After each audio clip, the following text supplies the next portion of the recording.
Halo cuy, balik lagi sama gua di Film Bang. Kali ini gue bakal membawakan sebuah film yang sangat-sangat menarik. Percaya deh, ditambah lagi ini merupakan salah satu film favorit gua. Film gua yang bakal gua bawain kali ini berjudul The Hangover. Film ini sendiri merupakan salah satu film legendaris dan terkenal pada zamannya. Mungkin sampai saat ini juga terkenal sih, cuman ya orang-orang pada banyak yang udah lupa karena sibuk dengan kesibukannya seperti rebahan dan tiduran gitu kan. The Hangover yang gue bahas kali ini adalah seri yang pertama rilis tahun 2009. Nah, Hangover sendiri ini punya 3 seri cuy. Yang seri-serinya tuh juga nggak kalah gacor buat dibahas. Kalau memang kalian suka, nanti bakal gue review di kesempatan lain. Oke, The Hangover yang pertama ini bercerita tentang 4 sekawan yang bersahabat dari bocil hingga mereka tumbuh dewasa menjadi pria yang tampan dan mapan. Mereka pun berkumpul kembali karena salah satu anggota mereka nih menikah. Dan sebagai sahabat yang baik, mereka tentu datang dan merayakan momen kebahagiaan temen mereka dong. Jadi, di Amerika itu ada sebuah kebiasaan, sebelum kita menikah, satu hari itu kita bebas berpesta dan melakukan hal apa saja yang biasa disebut dengan pesta bujang. Jadi di film kali ini, kita bakal melihat keseruan dan kegoblokan dari orang-orang Amerika melakukan pesta bujang.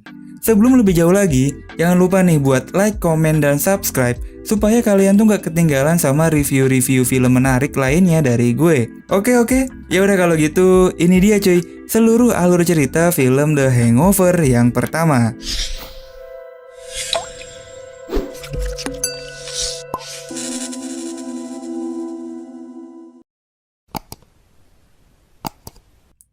Alkisah di suatu rumah yang sangat mewah dan megah, orang-orang lagi pada sibuk nih mempersiapkan sebuah pesta pernikahan. Namun, pembantunya pada sibuk, majikan mereka justru lagi pada panik. Karena si mempelai prianya ini tuh belum nongol-nongol.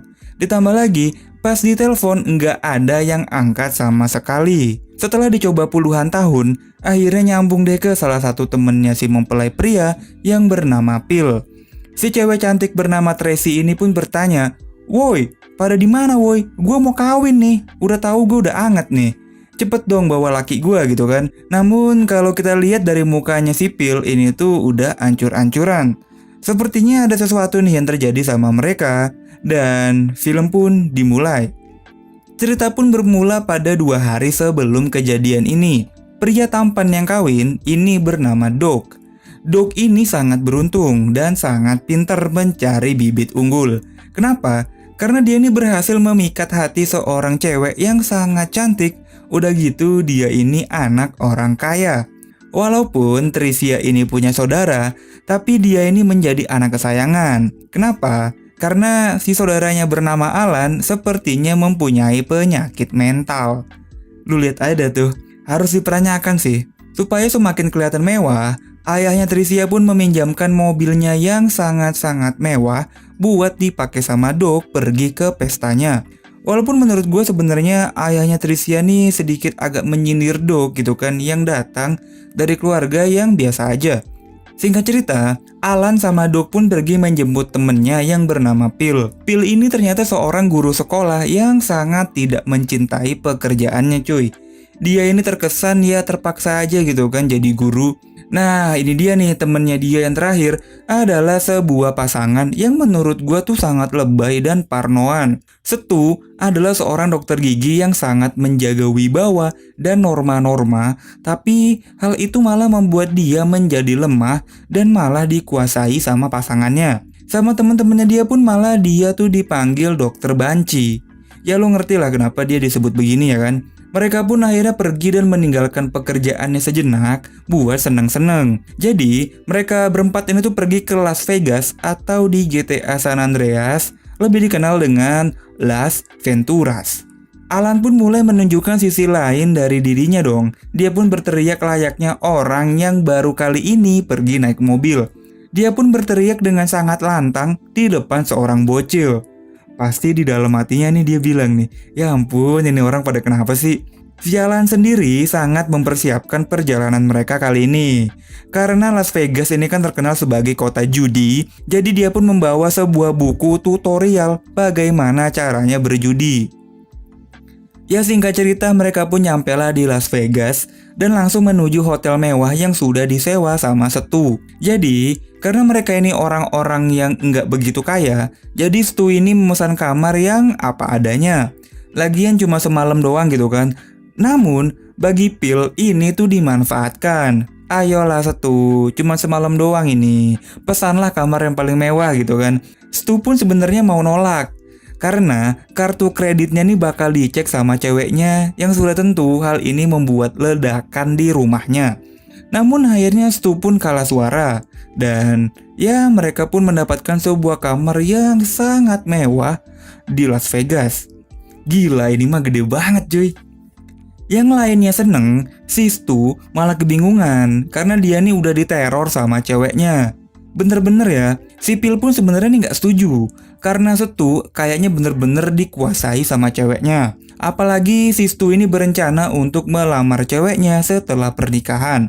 Sedangkan ceweknya sendiri nih pernah ketahuan lagi digenjot sama seorang bartender. Tapi sama Stu tuh malah dimaafin gitu aja. Bucin gak segitunya juga kali Stu.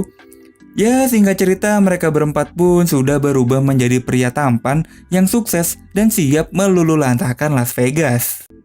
Mereka berempat pun memutuskan untuk menikmati pemandangan Las Vegas dari atap hotel. Sambil menikmati pemandangan, mereka pun menikmati secangkir teh botol yang sudah dibawa sama si Alan. Lalu waktu pun berlalu begitu cepat hingga esok hari, di mana kamar mereka nih bener-bener berantakan cuy.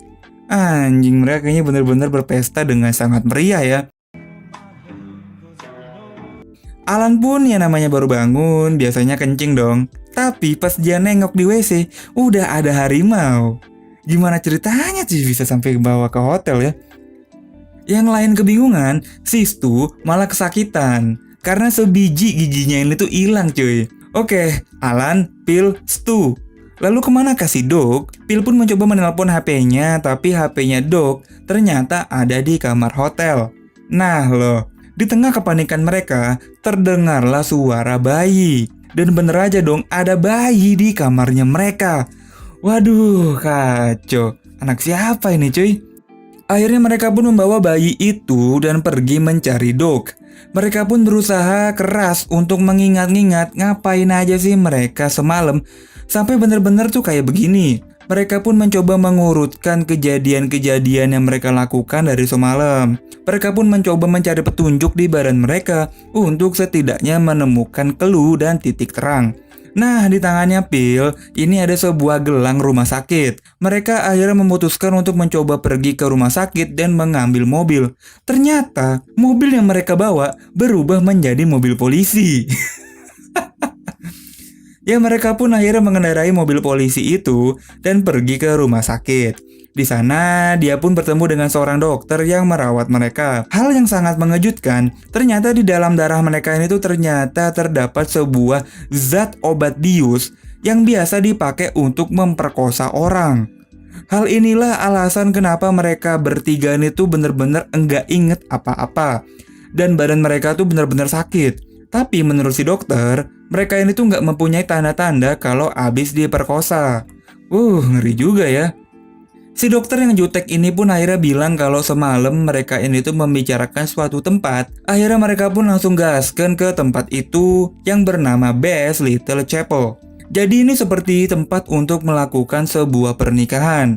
Di sana mereka pun langsung disambut dengan sangat hangat sama seorang laki-laki yang bernama Eddie. Mereka pun semakin bingung dong. Eddie pun menunjukkan sebuah foto yang sangat mengejutkan. Ternyata semalam si Stu ini tuh udah menikah dengan seorang perempuan. Dan si bayi yang mereka temukan adalah anaknya si perempuan itu cuy. Hal ini membuat Stu semakin panik dan bergejolak. Dia pun gak menyangka kalau dia bisa semudah ini menikah dengan seorang perempuan yang dia gak tahu sama sekali perempuan ini. Di tengah kebingungan mereka, datanglah seorang gangster yang langsung menodongkan senjata ke mereka. Gangster ini sepertinya mencari seseorang. Siapa ya? Mereka pun jadi panik dan langsung ngegas ke tempat si perempuan misterius itu cuy. Ternyata perempuan yang dikawinin sama Stu itu tuh cantik banget cuy. Gila, kalau gue jadi Stu sih bodo amat lah sama cewek gue di rumah. Pil pun setuju sama gue. Kalau cewek ini tuh memang wadaw.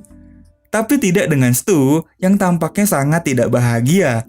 Apalagi setelah dia tahu kalau cewek ini adalah seorang penari perut. Pas mereka lagi enak-enak mendapatkan informasi dari cewek ini, tiba-tiba mereka pun digerebek sama polisi.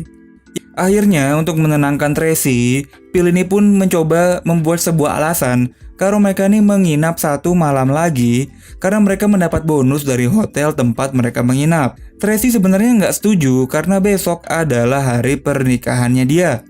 Gue sih nggak kebayang ya kalau jadi Tracy, besok lu nikah, tapi hari ini calon suami lu tuh hilang gitu kan, nggak tahu di mana. Mereka pun dibawa ke sebuah ruangan dan diberitahu kalau polisi menemukan mobil ayahnya Tricia. Namun, mereka harus dipenjara nih sampai hari Senin. Sedangkan mereka kan harus pulang karena besok pernikahannya Doc. Si Phil pun akhirnya mencoba menggocek si polisi dengan membuka jati dirinya kalau dia seorang guru. Jadi, dia nih nggak mau kalau muridnya tahu kalau bapak gurunya seorang kriminal. Ternyata sama si polisi mereka tuh malah dikerjain. Jadi mereka bertiga nih malah dijadikan kelinci percobaan di depan bocil-bocil yang lagi melakukan study tour. Sebagai contoh alat setrum sama si polisi ini cuy. Mereka pun harus merasakan setruman dari bocil-bocil yang dengan senang hati menyerang mereka. Merekanya kesakitan, si polisi malah ketawa terbahak-bahak. Ya singkat cerita setelah disetrum sama si bocil-bocil itu, mereka pun menemukan mobil ayahnya Tricia yang beruntungnya masih dalam keadaan mulus, full set, dan siap COD. Mereka pun mendengar suara gedebuk-gedebuk di dalam bagasi. Namun setelah mereka buka, tahu-tahunya isinya malah orang yang, aduh gue takut banget bilang nanti kalau gue sebut jadi rasis gitu kan. Ya pokoknya orang itulah, pokoknya lu ngerti gue pengen ngomong apa kan. Dia ini pun muncul dan langsung menyerang mereka bertiga. Kelar digebukin tuh satu-satu, orang ini pun langsung kabur meninggalkan mereka yang kesakitan. Nah, di tengah rasa sakit mereka, si Alan ini akhirnya mengaku kalau di dalam teh botol yang mereka minum semalam itu tuh udah dimasukin sebuah obat bius yang dia beli sama seseorang yang dia temuin di warung teh botol itu. Hal ini tentu membuat si Stu menjadi ngegas karena dalang dari kegoblokan ini adalah si Alan. Tapi ya mau gimana lagi gitu kan, nasi udah jadi bubur, ya tinggal ditambah kecap sama sambel, diaduk deh. Phil pun mencoba menenangkan mereka dan tetap fokus buat mencari Doc. Mereka pun balik ke hotel untuk menjernihkan pikiran mereka. Pas mereka pulang ke kamar, di dalam kamar udah ada Mike Tyson, petinju legendaris yang bertamu ke kamarnya yang ternyata harimau di kamar mandi itu adalah peliharaannya Mike Tyson. Mike Tyson pun meminta mereka mengembalikan harimaunya. Karena mereka yang ngambil dari rumahnya Mike Tyson, mereka pula lah yang harus membawanya lagi. Akhirnya mereka pun memberi sebuah daging untuk si harimau yang diselipkan beberapa obat tidur buat si harimau cuy. Singkat cerita, harimau pun tertidur pulas dan mereka pun membawa harimau dengan diselimuti supaya tidak ketahuan orang. Namanya juga lagi kegoblokan, mereka pun bukannya naruh si harimau di bagasi, malah ditaruh di bangku belakang. Ya si harimaunya bangun dong dan menyerang mereka. Akhirnya mereka pun mendorong mobilnya sampai ke rumahnya Mike Tyson. Aduh. Di sana mereka pun melihat sebuah rekaman CCTV saat mereka masuk ke rumahnya si Mike. Untungnya si Doc ini masih hidup dan masih ikut ke dalam rumahnya Mike Tyson. Mereka pun akhirnya pulang dari rumahnya Mike Tyson dengan sedikit lega karena awalnya mereka kira si Doc ini mati dimakan harimau. Goblok banget anjing pikiran mereka ini. Gak ngerti gue. Tiba-tiba lalu keluarlah si bos gangster yang ternyata orang inilah yang ada di bagasi mereka. Orang ini pun langsung menodong mereka dan meminta mereka ini ganti rugi. Jadi ternyata semalam mereka ini tuh bermain judi dan si Alan mengambil koin judinya si bos gangster ini yang totalnya tuh $80.000. Kalau dirupiahin ya sekitar 1 miliar lah. Tentu si bos gangster ini marah dong dan meminta si Alan mengembalikan koin judinya. Bos gangster pun menyandera seseorang yang ada di dalam mobil.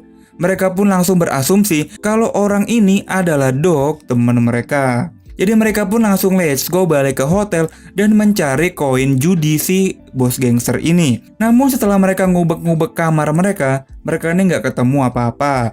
Melainkan Alan ini ketemu buku tutorial cara berjudi yang memang udah dia bawa dari rumah gitu kan.